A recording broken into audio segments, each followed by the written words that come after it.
ছোট্ট মাথা, আমার এই সিলেবাস কমপ্লিট করার জন্য ডিসিপ্লিন দরকার। তুমি একদম ঠিক বলেছো, সব কাজে ডিসিপ্লিন থাকা উচিত। মাম্মি, তুমি আমাকে ঠাম্মির বাড়ি পৌঁছে দিও। আমি ওখানে দাদুর কাছে ডিসিপ্লিন শিখবো আর এক্সামে খুব ভালো মার্কস আনবো। আরে বাহ, আমার সোনা কত গুড বয়। যতই গুড বয় সাজিস না কেন বান্টি, ঠাম্মির বাড়ি তো আমিই যাব। হ্যাঁ হ্যাঁ, চিকু, এটা তুমি কি অবস্থা করে রেখেছো নিজের রুমের? মাম্মি আমি একটা অ্যাসাইনমেন্ট পেয়েছি, তাও 20 মার্কসের। তার জন্য তুমি নিজের রুমকে কি বানানোর চেষ্টা করছো চিকু? না মাম্মি, আর্মির উপরে প্রজেক্ট বানাতে হবে। তো এর মধ্যে অসুবিধাটা কোথায়? অসুবিধে তো আছে মাম্মি, আমি তো আর আর্মি জয়েন করিনি বলো। কিন্তু তুমি যদি আমাকে ঠাম্মির বাড়িতে ড্রপ করে দাও, তাহলে আমি দাদুর সাহায্যে এই অ্যাসাইনমেন্টটা কমপ্লিট করে ফেলবো। যতই হোক 20 মার্কসের ব্যাপার। আচ্ছা আচ্ছা ঠিক আছে, তুমি ঠাম্মির বাড়ি চলে যেও। চলো, এবার যা ছড়িয়ে রেখেছো সব গুছিয়ে ফেলো। হ্যাঁ? তাড়াতাড়ি করো।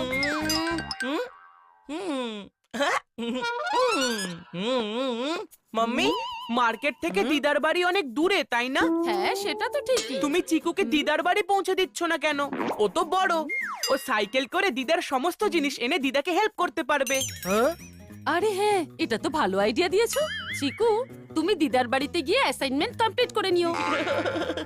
মাম্মি পরের সপ্তাহে দাদুর কলেজ রিউনিয়ন আছে, তাই না? হ্যাঁ তো তুমি বান্টিকে দিদার বাড়িতে পাঠিয়ে দাও, ও দাদুকে ডান্স শিখিয়ে দেবে পার্টির জন্য। একটা পার্টির জন্য ডান্স শেখার কি দরকার? যেমন তেমন পার্টি নয় মাম্মি, একটা ডান্স পার্টি। সেখানে যদি দাদু ঠিকঠাক ডান্স না করতে পারে, তাহলে তার বন্ধুরা তাকে নিয়ে মজা করবে। কথাটা তো ঠিকই বলেছো। ঠিক আছে বান্টি, তুমি দিদার বাড়িতে চলে যেও। না মাম্মি, তুমি আমাকে প্রমিস করেছিলে তুমি আমাকে ঠাম্মির বাড়ি পৌঁছে দেবে। না মাম্মি, আমি ঠাম্মির বাড়ি যাব। না আমি যাব। না আমি যাব। না আমি যাব।